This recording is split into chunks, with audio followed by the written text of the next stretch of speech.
Sunday की सुबह थी, लेकिन प्रभा बहुत चिड़चिड़ी लग रही थी। प्रभा ने खिचड़ी बनाकर अपने सास ससुर को दी और कपड़े सुखाने के लिए छत पर जा ही रही थी कि विजय से सामना हो गया। विजय, मैं अब तंग हो चुकी हूँ। नहीं होती अब मुझसे तुम्हारे मम्मी पापा की सेवा। आखिर मेरी भी तो कोई लाइफ है। ना कहीं आ जा सकती हूँ, ना अपने लिए थोड़ा समय मिल पाता है। सारा दिन काम ही काम करना पड़ता है। प्रभा अपने पति विजय से आज झगड़ने के मूड में थी। प्रभा यार, माँ भी कहाँ तुमसे अपनी सेवा करवा के खुश है। वो तो उनकी मजबूरी है। जब माँ ठीक थी तब सारा काम खुद ही करती थी, कभी शिकायत नहीं करती थी। प्रभा की सासू माँ की पैर की हड्डी टूटने की वजह से 3 महीने से बिस्तर पर थीं। ससुर जी भी चिंता के कारण शारीरिक रूप से कमजोर हो गए थे। उनका सारा काम प्रभा को ही करना पड़ता था। हाँ, तुम्हें कुछ करना नहीं पड़ता ना, इसलिए तुम ऐसा कहते हो। मेरी जगह अगर तुम होते ना तब तुम्हें पता चलता। प्रभा विजय को कहते हुए वो छत पर जाने लगी। ऐसा नहीं था कि प्रभा दिल की बुरी थी, लेकिन जब सारे घर की जिम्मेदारी एक कंधे पर पड़ती है तो घुटन महसूस होना स्वाभाविक है। प्रभा ने छत पर जाने वाली सबसे ऊपर वाली सीढ़ी पर पैर रखा ही था कि उसका पैर फिसल गया। 1 मिनट को जैसे उसकी धड़कनें ही रुक गई। किस्मत से सीढ़ियों पर लगी रेलिंग उसके हाथ में आ गई और वो संभल गई।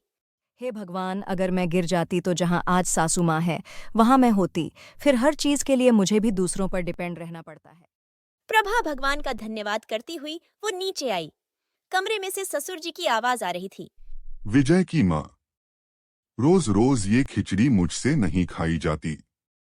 आज खा लीजिए जी। अकेली बहू बेचारी क्या क्या करेगी। 3 महीने से मैं तो बिस्तर पर पड़ी हूँ। इतना तो कर रही है वो। हम उसका हाथ तो बटवा नहीं सकते, और काम भी क्यों बढ़ाएं। ठीक ही कह रही हो तुम विजय की माँ। हमें बहू के बारे में भी सोचना चाहिए। किसी तरह ये बुढ़ापा कट जाए बस। प्रभा ये सारी बातें सुन रही थी। उसे समझ में आ गया था कि कोई भी अपनी मर्जी से इस तरह बिस्तर पर नहीं पड़ा रह सकता। उनकी भी मजबूरी होती है जो वो छोटे छोटे कामों के लिए किसी के अधीन हो जाते हैं। थोड़ी देर बाद वो चीले बनाकर ले आती है। पापा जी, आप चीले खा लीजिए। माँ, आपका भी दवा का टाइम हो गया है। ये लीजिए, दूध पी लीजिए। प्रभा कहकर दवा निकालने गई, तभी विजय कमरे में आता है। प्रभा, मेरे दोस्त से बात की है। कल से एक कामवाली आ जाएगी तुम्हारा हाथ बंटवाने। रहने दो विजय, मैं कर लूंगी।